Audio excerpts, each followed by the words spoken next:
জন্মদিনের ভিডিওগুলো তোমাদের সাথে ছোট ছোট আকারে শেয়ার করছি। আমার তো বেশ ভালো লাগছে আমার জীবনের এই সুন্দর দিনটাকে তোমাদের সাথে শেয়ার করতে পেরে। এখন তোমরা বলো তো তোমাদের কেমন লাগছে, আর হ্যাঁ অবশ্যই জানিও আমার ভিডিওগুলো দেখতে কেমন লাগছে তোমাদের। আগের ভিডিওতে তোমাদেরকে বলেছিলাম আমার জন্মদিনের মেনুগুলো আমি তোমাদের সাথে শেয়ার করব। আজ শেয়ার করব লাঞ্চ মেনুটা। প্রথমেই ছিল সাদা ভাত, তারপর পটল ভাজা, আলু ভাজা, বেগুন ভাজা, মিষ্টি কুমড়ো ভাজা আর বরবটি ভাজা। এখানে 5 রকম ভাজা করা হয়েছিল। তারপর ছিল ভেজ নিরামিষ আলুর দম। এই রেসিপিটা আমি তোমাদের সাথে পরে ডিটেলসে শেয়ার করব।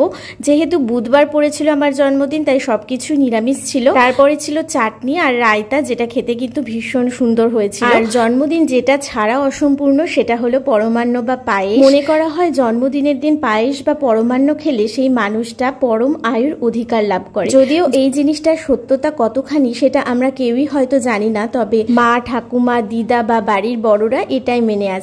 সেই জন্য দেখো যতই সেলিব্রেশন হোক, কেক কাটা হোক, পায়েস কিন্তু থাকবে। আচ্ছা, তারপর ছিল গুড়ের রসগোল্লা, পাঁপড়, ফ্রাইড রাইস আর স্যালাড। ও হ্যাঁ, 5 রকম মিষ্টিও ছিল। সঙ্গে ছিল 1 গ্লাস জল।